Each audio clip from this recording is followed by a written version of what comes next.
Throughout history, there has been a debate.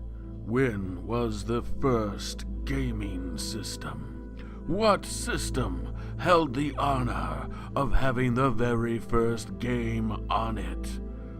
Now, some days, people will argue it was the Super NES. Others maybe will remember an alternate history where the Nintendo was the very first system. Those might counter that it was a Sega Master System. Others, even older and wiser, may even account a Atari 2600.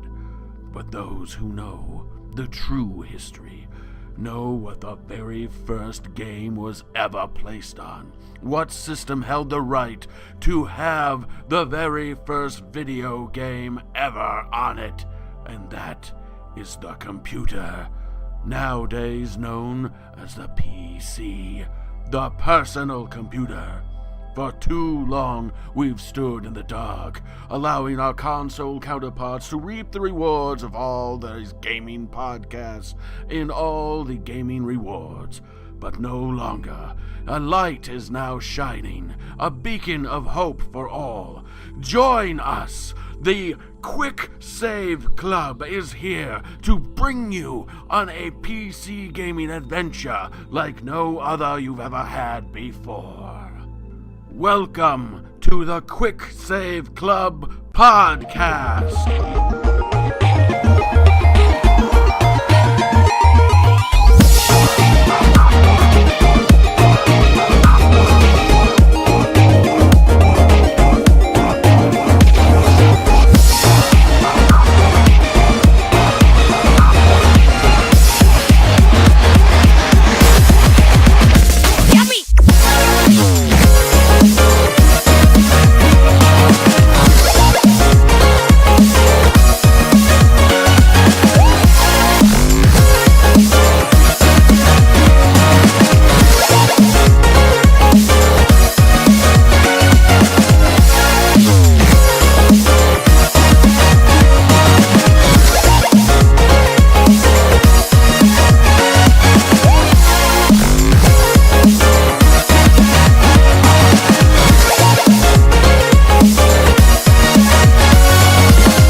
Brainchild of it all, so I think you should intro the first one. Okay. Yeah, I guess so. Yeah. All right, here we go. Hello, everyone, and welcome to episode 0 of Quick Save Club. This will be a PC Game of the Month club where we play a PC game every month, and hopefully people come along and join us and have fun. We're basically ripping off the Cartridge Club and Cartridge Club Portable, but I think it's safe to say that we're looking to not be in competition with anyone. RF Gen actually does this as well, but they focus on console games and handheld games. They do, dive into the PC world a little bit once in a while, but there's a huge, vast amount of PC games out there that are don't get the coverage that we feel as if they deserve and need.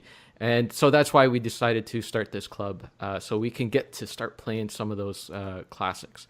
There's a bunch of questions. I have them all copied and pasted here from Twitter. A lot of great questions that we'll get into the answers to. But just for the sake of just for the sake of not having to repeat myself, I'll just say for now that we'll focus on the classic games, the retro games, and indie PC games. I guess we'll just get to introducing the hosts, and hopefully we'll answer all your questions by the time this finishes. So this is episode 0. We will not be focusing on a game like we normally will. That'll be episode 1. This is just a kind of get to know you phase. Episode? Get to know you episode. Yeah. Phase. That sounded like a relationship. That's not right. This is the speed dating portion of the podcast where you get to know.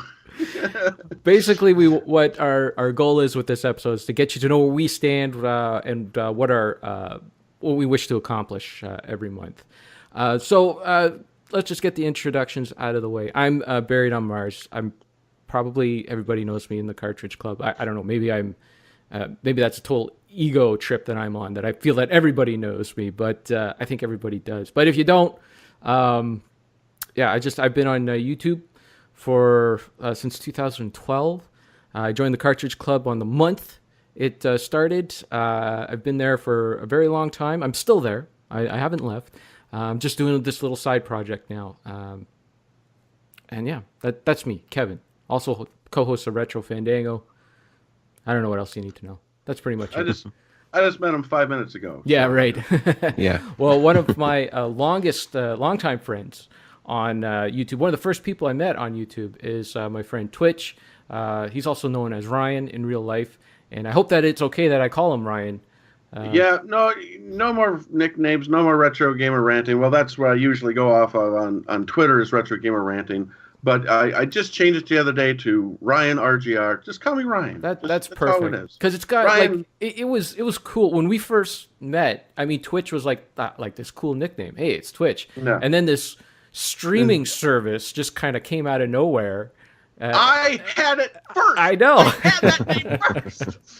And now it just feels like as if I'm calling you this weird streaming service. So, but Ryan's good. So, Ryan, why don't you just give us a little bit of your background? My background. Well, I'm an old fart, so I've been gaming since the 80s. And that started off with Atari 2600 and Nintendo. But eventually, my parents decided, hey, we want our kids to get a good education, so instead of buying them a Super Nintendo or Sega Genesis, we're going to get you a personal computer. And so my gaming started evolving from there, focus on evolve, where I started, and I didn't give up consoles altogether. That was back in the rental days, so I still was able to rent Sega Genesis and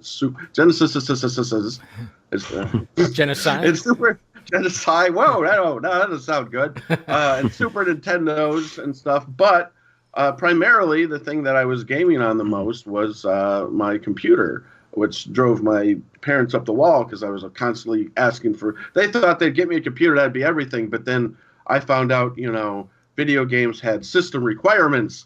And so that meant, hey, I need more RAM, Ma. I need a better processor. This 386 ain't going to work. I need a 486, So, and they realized it was actually more of a pain in the butt than it was. But, so I kind of grew up.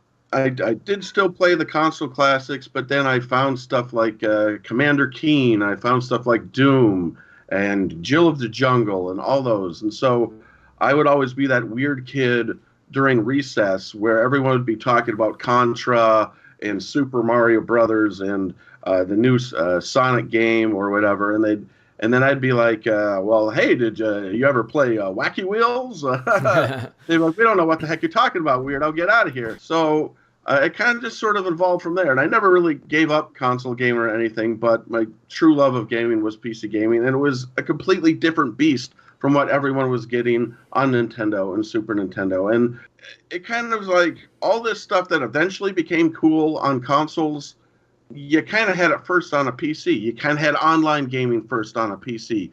You had, peer-to-peer LAN parties, whatever. And so it was a different kind of thing because everyone always talked about consoles, but I was sort of that one that was just like, yeah, it's more of a pain in the butt to install a game on your PC and this and that and the other thing.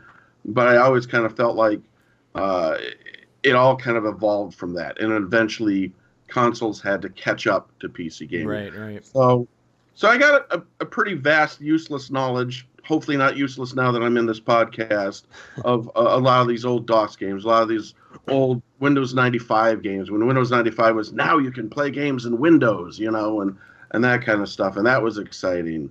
And it just sort of evolved. It went from Doom to Duke Nukem 3D, from Duke Nukem 3D to Unreal Tournament, from Unreal Tournament onward, and it's fun because you see the evolution of games through that. What Doom wasn't what Quake was. What Quake wasn't what Duke Nukem was.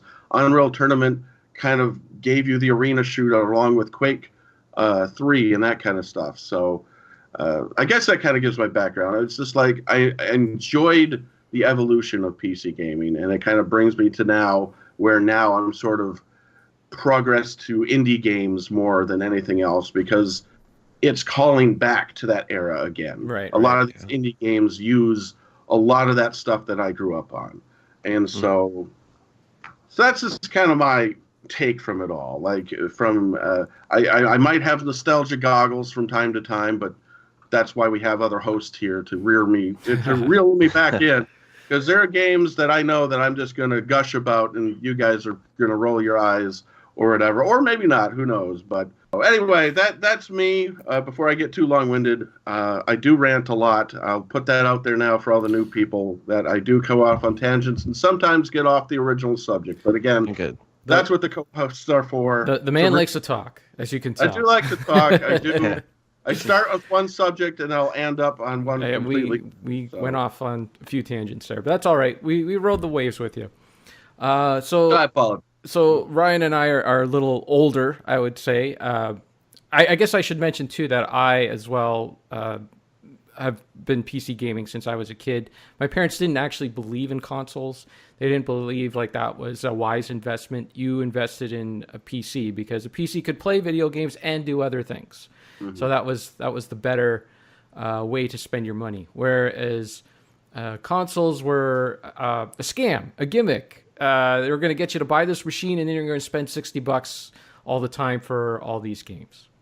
That's just the way they felt. So I started on the VIC-20, like Commodore stuff, Commodore VIC-20, Commodore 64. Eventually, we did get a 386 and then a 486, but all the stuff that we got was always a few years old. Like by the time I got the VIC-20, the Commodore 64 was a thing. By the time I got the Commodore 64, not Pentium, but like IBM PCs. That's what we'd call them. Now they're called personal computers, but we called them IBM computers back then. Those were already becoming the thing. And then eventually, like when I did get my 386, it was a monochrome screen, orange monochrome. And then eventually did get a 486 with color VGA graphics and then SVGA, all that stuff. There was charm to that monochrome, though. There was charm to it. There was, but I mean, when you're a kid, you want like the good stuff, It's just like, there's something like playing Prince of Persia, the original Prince of Persia monochrome is something else. Anyways, to offset our old fartness, we have with us young Josh here. So Josh, why don't you give us a little background there in of yourself and then PC gaming?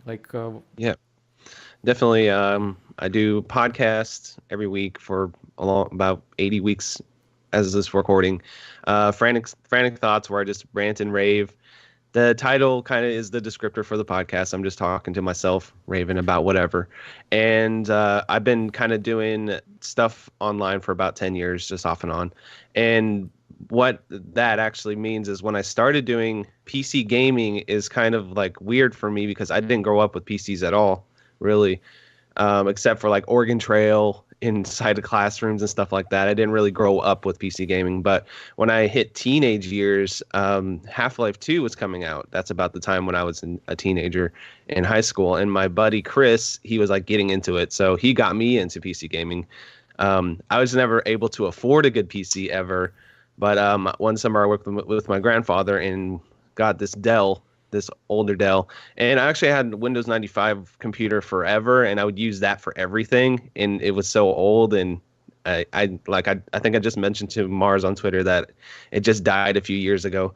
I still had it, but I bought a Dell from this old couple, and it was just a really crappy one. It had integrated graphics, but it could play Source Engine games, so I got super into playing Half-Life 2, Portal, the Orange Box, and kind of went back from there. Played like Duke Nukem 3D, Quake 2. I'm really like first-person shooters, and going back and just seeing all the different things where everything came from was pretty cool. And I got huge into playing Tribes, the original Tribes online, and that game is a blast. I love that game. And eventually, later on, they came out with the Tribes Ascend, which was kind of like a more modern take on it. And when I went to college, I got into playing Minecraft, which I've told the story before, but I had this Minecraft server, and somebody from my Minecraft server gave me a graphics card because I was making videos and I was on the server like so many hours all the time.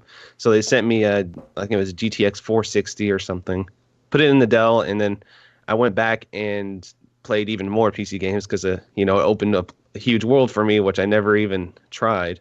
So from there, I kind of have PC. I play everything. I like to play console games all the time. I'm not going to be bashful about it. I do. But I always play my PC games. Like, I play indie games on PC all the time. I'm always on here playing games. So, yeah. Yeah, that's great because it sounds like from all of our backgrounds we have humble beginnings in the PC world, and it's funny because there is this view that PC gamers are elite, that the master race, right? Everything is better, but it's actually because you have to spend a lot of money on parts, and there is that element out there. But I know I think everyone on this call, it's really the most cost-effective way to play video games.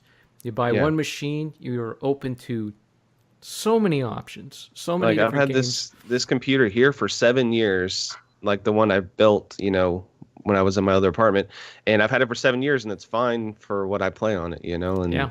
I mean, it was the initial cost, sticker shock, but then you get all these deals and humble bundles and free games all the time. So especially in the modern landscape, it's good to have PC games, PC in general. Yeah. Go ahead. And the fun thing is you can upgrade gradually. And like you said, when you got that graphics card, I could play this now. It's like definitely. I didn't have the system requirements for it, but hey, I just upgraded my RAM. Now I'll see how this runs again. Or even if it's still playing a game you could run, but now you're like, now I can see it in a whole new light. I can jack up the resolution, or this will, and it does affect it. And again, I still have a Dell in my attic upstairs that I had for, probably, I can't remember, for an extremely long time. Never died on me. Never died on me. I probably could bring it down. And there's some parts missing because I stripped it. But if I replaced those parts, it probably would still boot up, And that's a great thing about PC gaming is with a console, you always hear people like, oh, backwards compatibility. It's like, well, if you have a PC, you might have to tinker. You might have to tinker with old stuff, but you essentially can get everything running that you've ever played. You might have to get an emulator, or you might have to mess with options or download a patch. But something I played as a kid in the 90s, I can still play now on a modern PC, and maybe even have a better experience because maybe something came out that updated it, gave it enhanced graphics or whatever. Yeah, even bumped up the resolution or whatever. Yeah, it's just reminds me of when Witcher 3 came out, a couple years ago, and I'm like, okay, let's try Ultra, and I had just built this PC, and I've had it for a little while, but I was blown away because I was comparing it to the PS3 copy I had, and I was like, yeah, so that's where that elite mentality comes from, I think, because you're like, oh, I can crank everything up and you guys can't, and I think that snarkiness is what people always harp on when it comes to PC people, so. Well, and I think the elite thing comes from the fact that we were kind of always dismissed for the longest time. Like I said, when I was a PC gamer back when I was in school, everyone was playing consoles. So I never had anyone to talk to about it, Yeah. I had my uncle who also played PC video games to talk to it about or something like that. But none of the kids were PC gamers. So they, like I said, they were talking about Contra. I was talking about Jazz Jackrabbit. So it comes to this part where all these years, everyone dismissed it well, why would you play that? You can just go play Mario, or something like that. So it comes down to now that PC gaming is more of a thing. We're finally going, see, we did have quality stuff back then, Yeah. Well, I think with the internet too, it seems like a lot of younger people are going in the direction. Are going in the direction, especially because of the online gaming and stuff, and services like Steam and GOG that have just made things a lot more accessible and easier for people. And love GOG. Yeah. We'll be talking a lot about GOG. So let's just talk a little bit about the games that we have lined up. We wanted to make sure that a lot of the games that we do pick to play are not going to be too crazy and labor, not too taxing. That's the word I'm trying to say on the PC. We got some questions in here about that too, so I don't want to end up repeating myself. So I'm just going to say our first 4 games, and I guess this is our announcement. We did we tweet it? Did we say that we played Diablo already? Did we tell people that? Yeah, I think so. Yeah, okay. So we were telling people that. Yeah. So if you follow us on Twitter, which might be an issue right now, We'll get to that story a little bit later. But if you follow any of us on Twitter, yeah, we did announce that for April 2019, our first game will be Diablo. These are the games that we haven't announced yet, our next three, and we're going to try to keep a schedule that everybody can follow for at least the first few months. So when Steam sales and GOG sales come up, that you'll be able to take advantage of them. So for May, we have one of the best first-person shooters of all time lined up, Half-Life, my favorite game of all time. In June, we have a classic CRPG, and there's a genre that doesn't get enough love, and we'll be playing Planescape Torment, a very story-driven CRPG. In July, we will be playing a point-and-click adventure. This is another genre that doesn't really get a lot of love, and we'll be playing the classic The Secret of Monkey Island. And HD edition that came out a few years ago, or the original. Remaster, yeah. Or the original is either of those is fine. What's really cool about it is you can actually switch between the two on the fly. You can go to remaster to original graphics. You just have to hit a button. Oh, really? I didn't know that. Yeah. That's cool. You can literally, if you're just like, I wonder what this looked like. Oh, cool. So that's pretty fun about it. I think Halo did that when they re-released where you could do that. I really like it when developers do that. Yeah. It's just like, I love seeing that compare contrast. It's just so super cool. Absolutely. So yeah, those are the first 4 games. So we got bonus. We're going all the way into September. We're going to tell you the next 2 games after that. Because why not? Yeah. Get them prepared. So I had a crazy idea because, again, like I said, with my childhood, one of the developers that molded my love of PC gaming was Apogee. And so I said, hey, in August, we should call it Apogee August. And one of the games that Apogee came out with was Commander Keen. And I think that is a staple of platforming games. That was kind of like, back then, PC gaming's Mario was Commander Keen. Yeah. It's sad that it hasn't had the staying life as it, because for some reason they just abandoned it right now. Maybe someday it'll come back. But yes, in August, Commander Keen will be what we will be doing. Yeah, sorry, I didn't mean to step on you. No, absolutely not. I was just going to say, because Commander Keen is a 2D platformer, and that was kind of going out of style as 3D graphics were coming in, and I think we'll probably get to it a little bit more in depth in August, but I think that's what partly killed that game, and the developers themselves too went on to do 3D gaming. So the Commander Keen we're referring to, there was a bunch of episodes that came out back in the day. Then I think it was like really there was kind of 2 main games. But if you buy the Commander Keen that is on Steam right now, you get all the episodes, and that will be the one that we'll be focused on, that we'll be playing. That's cool. So I think as of right now, that's the only platform that you can get Commander Keen on is Steam. Sadly. Yeah. It sucks because I really hope this doesn't happen, because sometimes these games do get taken down, and so I like that we're planning ahead. But I do want to say, every now and then something weird happens, and some of these classic games might all of a sudden become unavailable. So I want to put that disclaimer up now, because that has happened in the past. Yeah, it's happened with like Duke Nukem 1 and 2 on GOG. You can't do that. You can't find that anymore. That kind of stuff. So, yeah, we are looking to the future, but a disclaimer is something might happen between now and that time. Yeah, just kind of like have to switch on the fly or something. Yeah. So just a disclaimer, just because that does happen with some of these classic games, whether it be a license dispute or something else. Yeah, with no warning, too. They used to give you, sometimes they give you a warning, but a lot of times they don't. And then in September, diving into our first indie game, you notice that everything up to that point was all classic games. So in September, we will be playing either Minecraft or Terraria. Yeah, because the suggestion, I was like, we're doing PCs. Minecraft's my favorite game ever, so we got to do Minecraft. And then Ryan's like, maybe we should do Terraria. And then we're just like, which one should we pick? So we're not sure yet. So I am neutral. I kind of lean a little more towards Minecraft. I spent many, many hours in Minecraft, and I've spent... I tried playing around a Terraria with you, and you were less than thrilled at the time. Well, so. It's one of those things where, you're just... you're comfortable with Minecraft, you understand how everything works, and now I'm trying to relearn everything from scratch. So. Well, here's the thing. You did put in the notes Minecraft versus Terraria. Yes. Now, I understand. We'll be doing either one of those games, and it's all going to come down to a coin flip. We're going to flip a coin, and then that will decide which will be our game in September. But I won't be flipping that coin until the end of this program. Okay. And I mean, really, it's just which one we're going to get to first. Eventually, we'll get to the other one, really. But, I'm sure, you know. See, what we should do is I should play Minecraft. and Josh plays Terraria, and then you have to play them both. Yeah. That doesn't sound like fun.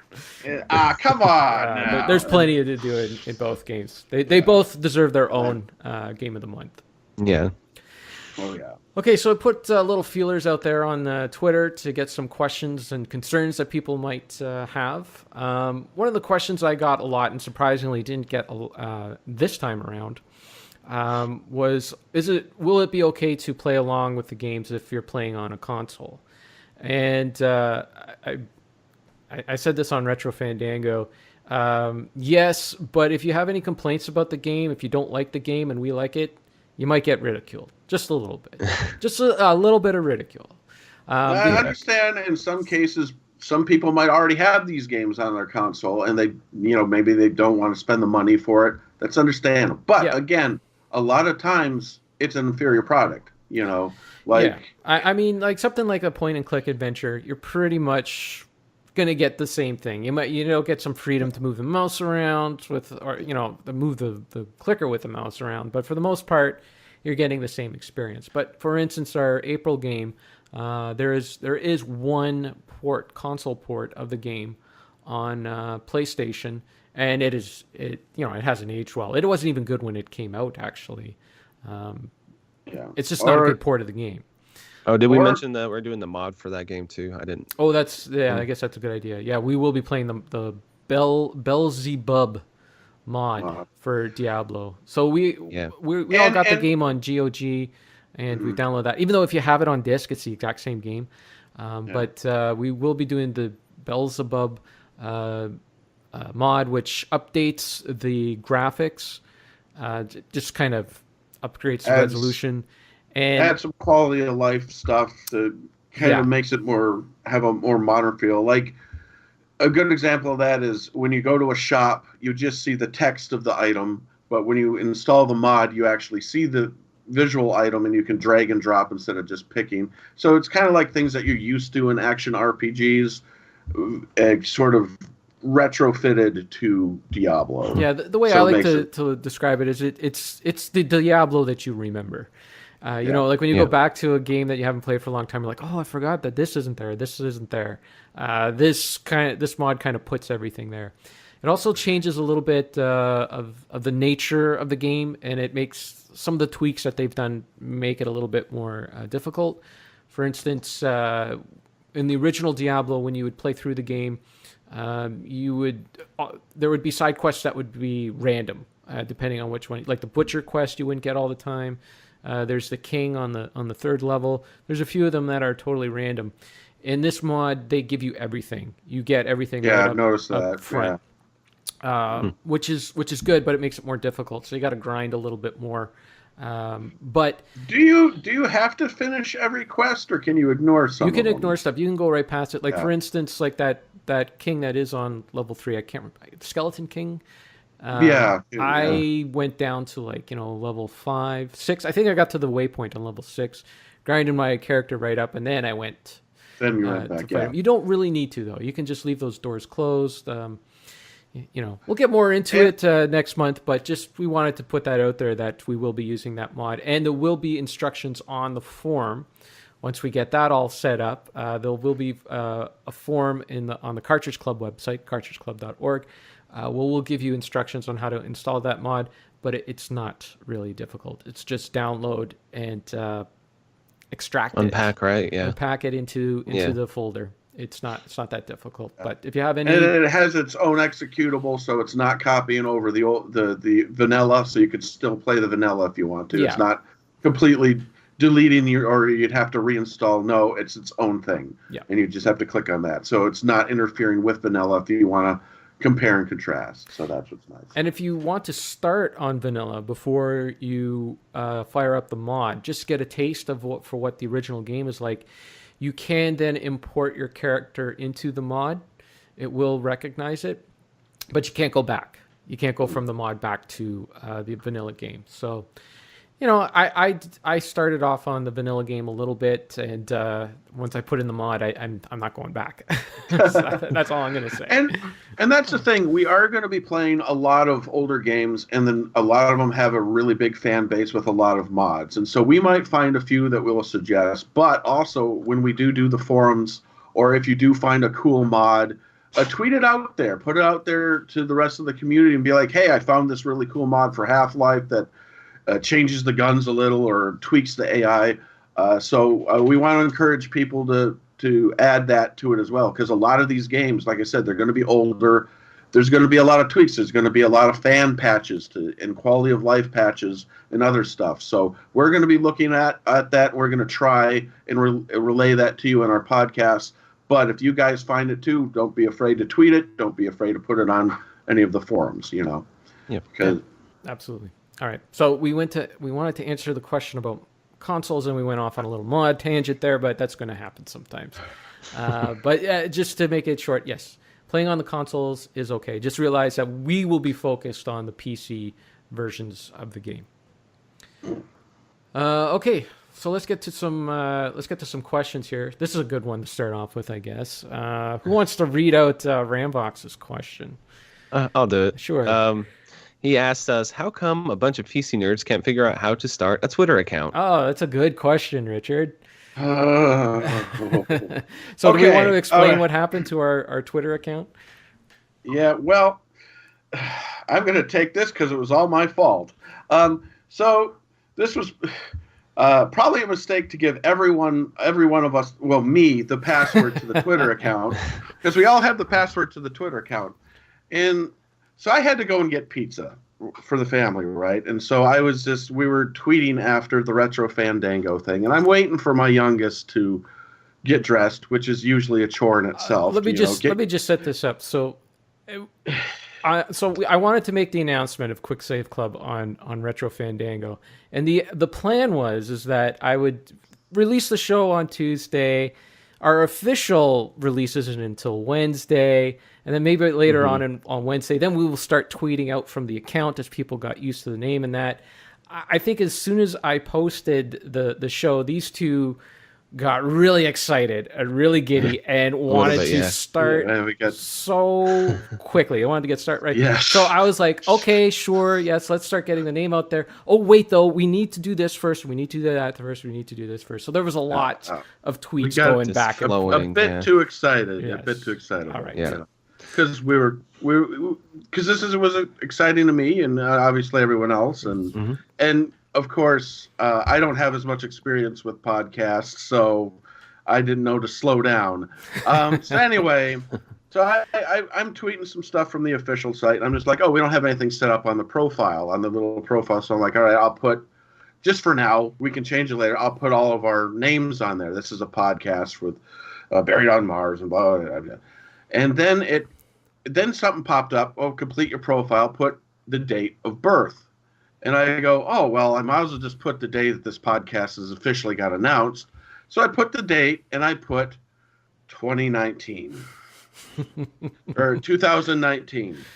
So you want me to say what happened on my end later on? Or yeah, go for it. Well, hey. So I click next, and then I run to get pizza because my kid had to go to Boy Scouts, and so I had to get the pizza so we could all eat so he can go to Boy Scouts. And so I leave. And so this is where you come in, and what happened on your end while I was gone getting pizza. Okay, so I had just gotten off work. We were going to go to a concert last night, and I looked up, I was on the Twitter. I was doing the tweet thing like, hey, go over to the at Quick Save Club, and we'll respond to any comments, concerns, because we're doing episode 0 tomorrow. And I get a reply back from Church Game Grinder. He's like, I'm getting like a page error. I can't get into the account. I'm like, what are you talking about? Like, it's fine on my end. And And then I was like, okay, let me go to my computer and check it. And I logged out of everything. And then I went to @QuickSaveClub and it says page does not exist. I was like, oh no. And then I went on my phone and I saw that it said that the account had been locked because we are not 13 years of age or older. So yeah, basically what I ended up having to do is send a picture of my ID to Twitter just so that they know there's somebody that's older than 13 running the account. So we're waiting on the appeals of that right now. Yeah. So I come home and I see Josh and Kevin talking on messages, and I'm like, what the hell happened? And as soon as they said that, I go, well, I said a bad word. and I go, this is my fault. I'm an idiot. And so it was my fault. I take full responsibility. And yes, I am an idiot. And so, good, man. it's not that big of a deal. Your heart was in the right place. My heart was, because I'm just like, oh, it would be cute if we put the date the podcast was announced as our birthday. Not thinking, and I ran off and... Look, it makes for a good story, and now we have a build-up towards this account. Yes. Now, when will the Quick Save account now become available on Twitter? Because apparently it's not a fast process. Twitter has warned us that they have so many requests and they're so backed up and they have to go through every single one. So it'll be interesting. This might take, a week. Maybe it might take a day. Might happen tomorrow. Might be a year from now when we finally get our own account. It'll be fun. It'll be a fun ride to see how long it's going to take. Doesn't make me feel any less silly. But yeah, so that's how that happened. Thankfully, I apologize to everyone. It's not a big deal, and we're all on Twitter anyways, so people can follow us anyways and get in contact with us. So, and we'll be on the forums and all that stuff. So it's not that big of a deal. It's just the place where we would make official announcements and that, but it'll happen. Well, we have 6 soon. months of announcements, so right. Like we have 6 games announced, so as long as it happens before then, we can. Yeah. So. Quick editor's note now. The Twitter channel has been up for a while now, and so if you haven't, please go to @QuickSaveClub and follow today. Thanks. So that is what's going on with the Twitter account. But we'd like to thank everyone who got excited and tried to follow us on Twitter and then said, hey, what the heck's going on? So at least there was some interest, right? Yes. That would really suck if if this happened and no one noticed. It's like 2 weeks later, like, hey, I'm getting a page error. And it's, It's like, I decided to follow you guys now. And no, it was right away that we got some complaints. Well, I want to thank Josh for being the one to have to bite the bullet and send the ID, because that was the other thing when he said that, I'm just like, because I lost my wallet over the weekend. I didn't have an ID. I didn't have a driver's license at the time. I had it because I just got a new job and I needed it, so it was already on my computer. Well, and the wording too was that they wanted an American ID, not a Canadian ID. So I don't know if that would have been an issue if I had to send something in. But at first I thought it was a scam, because I'm like, okay, anytime someone asks me if they need an ID or something. That's what I would have thought too, yeah. But, oh my God. Yeah, it was like on the official Twitter thing. I double checked before I did it, so I'm good. Okay, Ryan, you want to read us Liam's question? You sure? I might screw it up. No, I'm just kidding. Liam says... At the Donovan Viper. Sorry, I didn't read his Twitter handle. At the Donovan Viper. With not owning a disc drive, where would be the best place to buy April's Game of the Month, which is Diablo? Funny thing, and what started this all off, and what gave Buried on Mars the light bulb that this is ordained, this must happen. It is on GOG, and it just happened. It just dropped on GOG this month. As maybe an exclusive, I think it is. I don't know. Right now, it's the only place you can buy it digitally. And the thing is GOG loves the fact that they have Diablo, because that's all they're tweeting about all month is the fact that they have Diablo now on GOG's. And so you can go there and get it for $10, $9.99 American, which is a pretty cheap price, I think, for it. I know a lot of people will be like, I want it to be on sale, so who knows? The thing is about GOG is they have a lot of sales, so like I said, it's not April yet, so who knows? I might have a sale between now and then. It might be cheaper. But yes, go to GOG.com, and you should be able to get it. No problem. $10. Not too bad. Not too shabby. Yeah, Not too shabby. one of our goals will be we want the games to be accessible. We want people to be able to play them. So we want to make sure that they will be available at least on GOG and Steam. You know, there are a few other things out there like Origin that has a lot of the older Command and Conquer games tied up. But for the most part, we want to stick to, you know, those two services so to make sure that people can join in on the fun. We don't want you having to go to thrift stores and trying to find original copies of PC games and that. Although that is fun to do. It's not a terrible thing to do. I wouldn't mind seeing a tweet be like, "Hey, I found this big box of whatever we're playing." That'd be kind of cool. That'd be nice. Yeah, absolutely.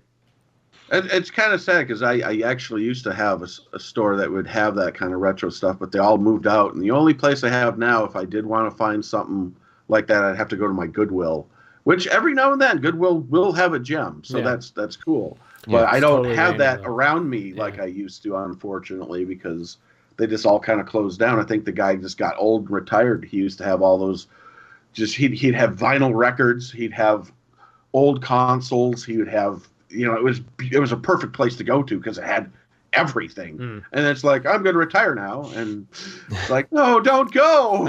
I loved going there, you know? Yeah. Okay, so the next question comes from Mighty Q Dog. He's at Mighty Q Dog. He says, "Quick Save Club sounds like an elitist PC gamer club to me." Do it in an elitist PC gamer voice, please. Go ahead. What does an elitist PC gamer sounds like? Quick Save Club sounds like an elitist PC gamer club to me, but I don't have a fancy high-end rig. Is it only going to consist of modern games that require a farm of graphics cards just for the installer, or will there be older games that us regular folks can play along with? Oh, indeed. Wow. Chowder. All right. Yeah, no, our goal is to have everybody, you know, have an opportunity to play these games. And, you know, a lot of the classic games, a lot of the indie games and retro games that we will be focused on, you will not need a high-end PC to run these games. Maybe, you know, once in a while we might do something like maybe we might do Crisis or something like that. But even Crisis is a 12-year-old game now, I think. Well, so it's like there's certain use cases, like we mentioned Portal 2, like in the tweet. I was like, okay, well, Portal 2, it might not run on some older systems, but it's on console. You know what I mean? That's kind of like True. the trade-off. Yeah. And there are some engines like the Source engine, which uses Portal 2. It is really good at, you know, being able to be played on older rigs and newer games. A lot of those games were designed to run on mid-range PCs. So you know, for the most part, the big high-end games like that, we mostly be staying away from because the Cartridge Club would be covering most of those games anyways, like your BioShocks and Assassin's Creed and all that stuff. So we're not really interested. I mean, we don't want to cross over onto the Cartridge Club's territory that much. And when we do, I think we want to make sure that it's a game that's special to the PC. Yeah. You know, something like The Secret of Monkey Island or Crisis or something like that. Josh, you want to read the next one? Sure. PK versus the World. At PK versus the World on Twitter says, the only game I have on PC is Cuphead. If it's ever game of the month, I'm totally down for that. Yeah, I'd be down for that too. As soon as it goes on sale, it's gotten the 20% off a few times, but I want that game for $10. I don't want to spend $18. I'm talking Canadian prices here. And another thing is, like I said, this is a monthly thing, so who knows how long it's going to take for us to actually get to it. There'll be plenty of sales between now and then. Yeah. Because like I said, you know, it's not like we're going to get to it this year. We already have this year planned out practically. So maybe. We'll see. We might change our mind. There's a lot that goes into choosing what will be the game of the month. You know, we want to make sure that we rotate as well to the different genres. I'd love to get an RTS in there. Because, you know, we got a CRPG and all that. So we don't want to make sure that we're just doing CRPGs. We're just doing First-person shooters or question. platformers. I've never heard CRPG before you just said it Computer RPG, like your Baldur's Gate. Really? Planescape. Planescape Torment. And it's always just called. All right, computer RPG. Okay. Yeah. All this time, all this time being a computer nerd, I've never heard CRPG. I just heard RPG. I don't know. Or maybe I just saw it and it didn't click with me. You got to get with the lingo, man. Dang it! See, Josh knows what I'm talking about. He's down. He's the young in with the lingo.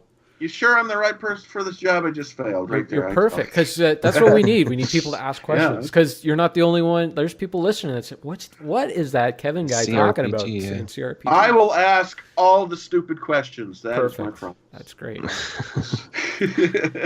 Cuphead, it's definitely on the list. And anything, any of those kind of games. It's hecka hard. Just warning you, but it's a beautiful game. Yeah, it's great. And did you ever watch the documentary on how they made it? It's just they hand drew everything, and it's just an amazing process that they did it. I give those guys so. I know much credit. they each took mortgages out on their house to fund that game. I heard that. Wow. That's one of the factoids from that. So. And on the console, it's still only on the Xbox One, right? Or is it on the PS4? They announced today it's coming out on the Nintendo Switch. Today? Yeah, they just announced that today. There you go. Well, the day we're recording this. Those Nintendo fanboys over at the Cartridge Club, we might have an issue with that now. But, oh well. It was on PC first. Okay, Church at _Game Grinder ask. He actually has a few suggestions for us, because we also asked for suggestions of the game of the month. He says the Stanley Parable, Vampire the Masquerade Bloodlines, StarCraft Remastered, Undertale, Portal 1 and 2, Fallout, the OG Fallout, and Dark Messiah of Might and Magic. Yeah, those are all definitely. I'd play any of those. Yeah, those are all in for consideration. I feel like with the Stanley Parable, like that's a short game. It's a fun game because it has multiple endings to it. But I want to actually ask this to you guys. Like, do you think there'll be a month, like maybe if we pick a game that might be on the short end, do you think we'll ever do months where maybe we'll do maybe 2 short games? Do you think that might come up? Like if we do a game that it's a great game, worth playing, but it's kind of short. Do you think we should augment that with another short game, or should we just, We could save it for a busier month. Yeah, that's what I was going to say. Like something like December or something like that. That's when it's generally best to do a short game like that. Or coming off of a longer game, if we just did a long game, you want to augment that with a short game and all that. Okay. I don't think we have to worry about... That's a good question. Because Stanley Parable is a great game, but like I said, like some people might find it shorter. You can probably play it through every ending in like 4 hours or something, right? Or something like that. Maybe. That's cool. Yeah. That actually appeals to me. I like that. Okay, who wants to read the next one? Josh, you want to read Josh's tweet so we don't confuse you? Oh, you're joshing me, right? Okay. No way, man. I like to tweet that at him because whatever. Anyway, it's Josh at Creepily. He says, "Oh, maybe the classic point and click. Indiana Jones and the Fate of Atlantis, or Last Crusade, or Magica, or Bastion. So many to choose from." He likes Indiana Jones. Yeah, that's a good one. Yeah. I've never played that one. I've seen it, in like recommended PC game lists and stuff. I've never played it. Yeah, that's a classic LucasArts point-and-click adventure. Yeah, Magica's a pretty fascinating game too. Yeah. Have you played it? Either one of y'all? I like that game. I played it multiplayer with my friend a few times because he owned it, and it was pretty trippy. It was hard for me to get around the controls, at least with the keyboard, because you can combine stuff together and stuff like that. But it's been a while, so it'd be one of those games I'd have to re-wrap my head around. I enjoyed it at the time, and that brings up another question. There are co-op games and multiplayer. Don't get too far ahead. We got a question about that later. I forgot to read that note. Sorry. But Sarah and I played Magica, and we only got so far because it seems like as if you need. There's some. It gets really tough, and there seems to be some parts in that game where you need at least a third person to help you out. So that would make for an interesting game of the month. Actually, all of these would. Mm-hmm. Quick side note: Disney just reopened Lucas Games. They just reopened. Another thing today is today like the big news day or what? I think yesterday. Really? Disney just decided to reopen LucasArts Games. So they're getting back into making games. Yes. Again. Wow. I was so happy to hear that. I hope we get some good Star Wars games, because that is another category. We could do an entire year Just get of Star Wars. get it out Star of Wars. EA's We're not hands. going yeah. to. That would be Yeah. burnout. But there are so many great classic Star Wars games that just deserve sequels or remasters. It's ridiculous. But that also happened today. So that's hopefully, cross fingers, they don't they get rid of EA and their crap and they just put everything in house. Nice. Yeah. Okay, round 2 gaming at round _2 gaming asks, I'm about as far from a PC gamer as you can get, and probably not the target audience. But for me, I'm looking for some good introductory titles that make me think, wow, I can see why this just couldn't be done on a console. And some classic point and click of yesteryear. So yeah, we'll definitely be doing point and click. Yeah. This is a good example of why we picked Diablo first, because that's kind of a game you couldn't really pull off. They tried to, but you couldn't really pull off on a console as well, And so that's a good example of being like, oh, I can see why this was done, that way. At the time, I mean, people at the time, yes. fans of Diablo 3 on the consoles probably disagree with you now. Well, that's true. I've never played Diablo 3. I don't know how it's like. I'm just surprised it actually came to the Switch. That was weird to me. But yeah. I'll say this, it's one of those things that you have to experience. You have to actually sit and experience it. For me to try to explain to you why it works better for me or whatever, it's a little difficult. And you can make the argument that especially now, because really the consoles that exist now are really just underperforming PCs, really. They're just kind of older PCs right now. And you can make the argument that you can pretty much do anything that you can do on a PC on a console now, but you just can't do it as well. I have a good example. Okay, so there's this game called City Skylines. It's like a SimCity game, right? City Builder. Yeah. I tried to play that on my Xbox One, and the controls are awful because you have like a pointer you have to move with the thumbstick. So anything that's mouse click, for sure, like you're gonna have a better time on PC. Just as rule of thumb. They've tried to do since the Nintendo 64 days. They've been trying to bring real-time strategies over to consoles. You had a Command and Conquer on the consoles. Didn't StarCraft come out on StarCraft? N64? Came out on the N64. But even the more modern ones, the Command and Conquer Red Alert 3 was on the Xbox 360. Not as good. The Halo Wars, not as good as the PC, because it's just those kind of games are designed to be played on a PC. And there's a lot of... Go ahead. Go ahead. Sorry. Nope. I was going to say there's a lot of exclusives for the PC too. Like it's not like we're just going to do everything that was ported to console only, So absolutely, we're definitely focused on the PC games. So really, Dean, I mean, if you spend a year with us and you play, I would say 8 out of the 12 games, I think you'll get an appreciation for playing games on the PC by the end of the year, I would say.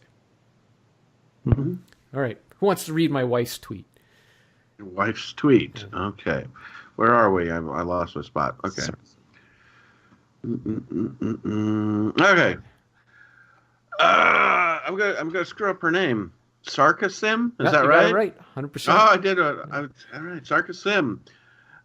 We at Sarkasim missed in Titanic Adventures Out of Time. Smiley face with closed eyes. So super smiley face. I'm happy. I think she's joking about the Titanic game, but I don't know. Maybe that actually got good reviews on PC Gamer at the time. Did it? I know she likes it, so maybe. Oh, there are a lot of adventure games in that had come out back in the day. I just would want to make sure that they're available on GOG or Steam so people can grab them. Like, for instance, I have Blade Runner, which is a great adventure game, old-time adventure game on the PC, but it's because of the licensing issues and that you can't get them on those services. So I'm not really going to expect everyone to try to hunt down an old copy of Blade Runner. And I know Ryan's a huge fan of Myst. It's a game that he has Mentioned He's time and begging. time. He's begging Yeah. us to play Myst.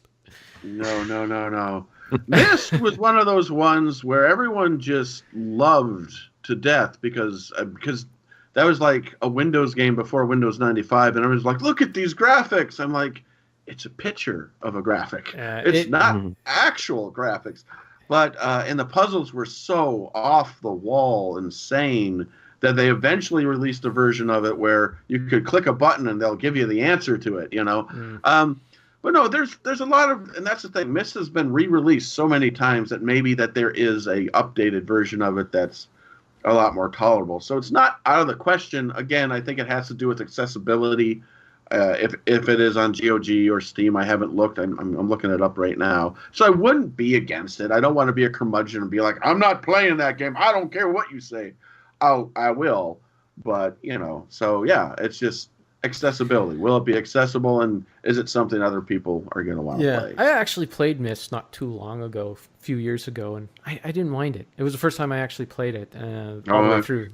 I think I did check a walkthrough a couple of times, but I don't know. And it's more of an interesting thing to see where PC gaming was at the time, and that game kind of launched a genre, right? That whole point and click adventure, or not point and click, but I don't know, with the full motion video and all that stuff.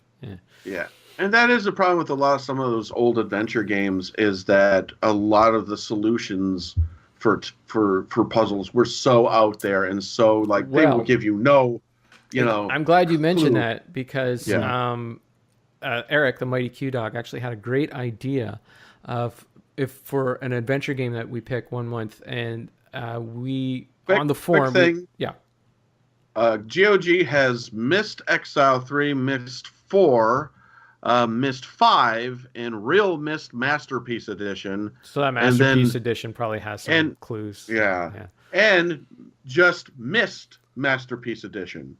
So there's Real Myst Masterpiece Edition and just Myst Masterpiece Edition, which is actually the cheapest at $5.99. And then Ravine, the sequel to Myst. So they do have it on GOG. All right. I think it's Riven. Sorry. I think it's Riven. Riven? Is it Ravine or Riven? Riven. I pronounce everything. Riven. Yeah, Riven. I pronounce everything wrong. So sorry, I didn't mean to interrupt you. Please go ahead, what was I talking? Okay, yeah. So Eric, Mighty Q Dog, he had actually a good idea that we would play an adventure game, and nobody uses a walkthrough. We all just help each other out on the forum. On the forums, yeah. Yeah. So if you have a question, you go over to the forum, you check it out. So that'd be a fun month to do. So I'm looking forward to that. Or you just cheat and look it up online. Oh, nope, sorry. No one's allowed to cheat. No. Okay, so we're getting on to an hour here. So let's get to our final question. Then we can do the coin flip for the game of the month of September. So our final question is from Liam again at the Donovan Viper, and he asks, will there be members active of the group? Active. Let me try that again. Will there be members of the group that would be interested in partaking in co-op sessions? I don't see many play dates amongst people these days, so it would be nice to see them. No hate on those who partake on current ones, just not in the realm of what I play. I would love to, do something like Magica, get together with, I would love to be open to, if you're having a problem with, if you need an extra player for the game, let's say we do Magica and you're stuck at a point and the two of you are trying to do it, you need an extra player. I'd love to be the guy to say, just let me, shoot me a message and I'll come in and I'll help you out and all that stuff. My thing with multiplayer games right now is just the shift that I work on. I work evenings, and it's just not, I'm just hard to get together. Yeah, it's not a good time. And when I get home, I go right to bed. I get home at 11:30, and I'm zonked. I'm the type of person that likes to stay, likes to get up early. I'm an early riser, so that's the only. I'd love to. It would just come down to schedules. That's pretty much it. We'll see. And I think, and we're going to try to set this up. I was going to set up last night, but I lost all confidence after the Twitter fiasco. But we're going to try and set up a Discord channel. In Discord, we can have an active chat room basically about if we are doing a co-op game, if people want to play games.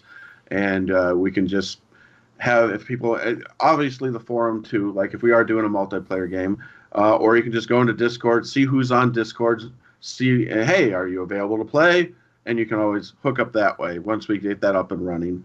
Because a lot of people, that's what Discord's for a lot of people. It's just something like that. So you'll be able to go to the channel, go to, we can make a category called multiplayer or want to play a game or whatever, and anyone in there could be like, hey, let's play, So that could be an option for active members. And if you are open to playing a multiplayer game, just go in Discord and ask there. So that will be an option in the future. I'll leave that up to you guys because I have no idea how Discord works or anything like that. So you guys can go right ahead. That's how Discord works. Okay. Get it in your head. All right. Okay, so I guess that's it. That's all the questions we have. If you have any more questions, I'm at buried_on_Mars on Twitter. You can shoot me a PM or just shoot me a tweet. Josh, what's your Frantic Society? That's Frantic Society. Yes, that's it. Okay. And I am at Retro Gamer Ranton. Unfortunately, I couldn't put the ing at the end, so it's at RETROGAMERANTN. So instead of ing, put N. I know. I should have picked a much shorter Twitter handle. But yes, any questions, ask all of us anytime, and we'll get back to you eventually. Don't worry about it. If you don't have Twitter out there for some reason, maybe you're a Discord person. Maybe you just got Discord and you're listening to this and you're like, I don't have Twitter. We do have a Gmail. It's quicksaveclub@gmail.com. You can fire us off a question there. And then I guess you can ask questions on Discord as well, right? There's stuff you can do. It's pretty much just think of it like instant messenger thing that everybody can join in. Instant messenger. You guys are going back to that? Jeez. It's pretty much what it is. Like Crazy if you boil kids. it down. Yeah. It's like Skype, only for, I don't know. Like groups. Groups. Yeah, you can make groups and chat. And I'm sorry. I'm hooked to my old programs, my old social media, like Twitter. Let's wrap up this show. Okay, so let's do our coin flip for September's game of the month, Minecraft versus Terraria. So I'm going to I got a coin in both of my hands. Good vibes. Coin in both of my hands here. And Josh, because you're the youngest, I'm going to get you to pick hand. Just go left or right. Which hand? Age left. Discrimination. All right, left. That is an old-fashioned Canadian loonie I got here in my hand, right there, so you can see on camera. Canadian loonie. All right. Let's see. The year is from.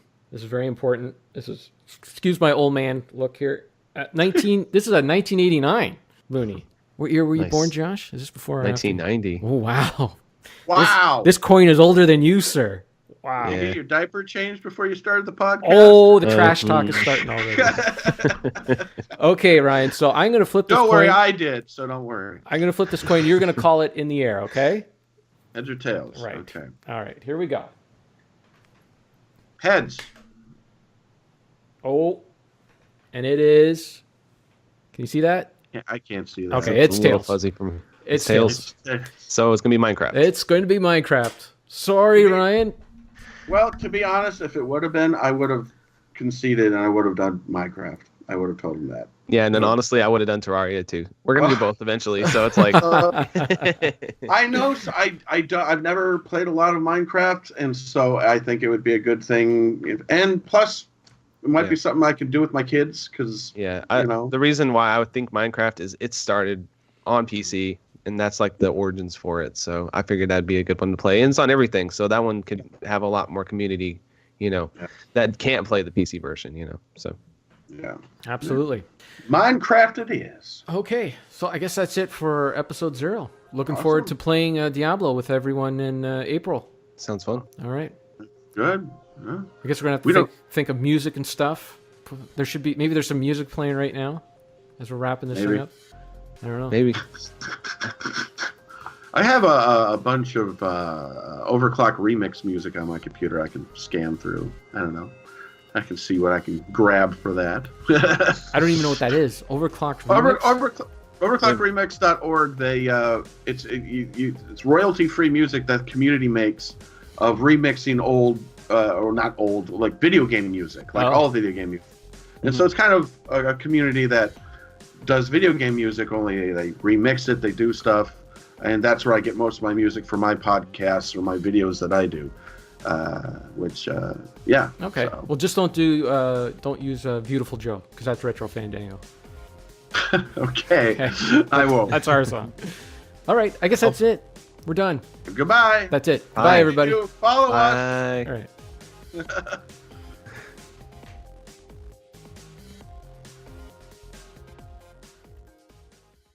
Well, there's a party going on all across the land, from the USA all the way to Japan. You don't need an Evite as long as you got me, cause everybody owns a party if they got a PC. PC, party, party, party. It's a PC, party, party, party. When it comes to quality, man, there is no test, because PCs are quite simply the best. I got the LED and the GTX to get hella FPS out your FPS. I got specs supreme to any other machine. I'm inconsolable, man. You know what I mean? I bring fantasy to life like you live in a dream. I'm a high-tech powerhouse powered by Steam. All you console players trying to tell me what is what, plug your HDMI straight into your butts, cause you never get the picture on my graphics cards. Riding hype trains in the cattle cars. PC, party, party, party. It's a PC, party, party, party. Your MOBAs, your Sims, your RPGs, no one's incompatible with PC. When society's divided, y'all should know I bring the masses together, that's my MMO. Providing straight euphoria to all kinds of warriors, fighting one cause, and boy is it glorious. Sharing an experience with no equal, only found here in the party of the people. And all your console players trying to tell me what is what, just check me out, the living proof that you suck.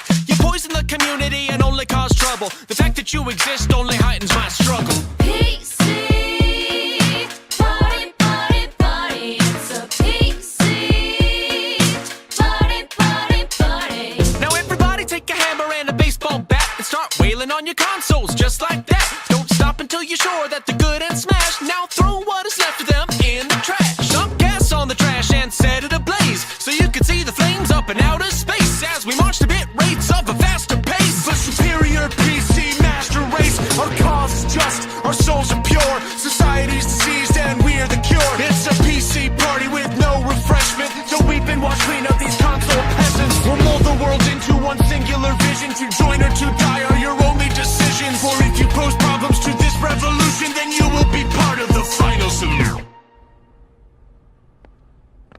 Whoa. Yeah. Did not expect that to get so... Wow. Sorry, everyone. Sorry. Yeah, we should just get him out of here. Yeah, let's go. Didn't use my legs. It's all back.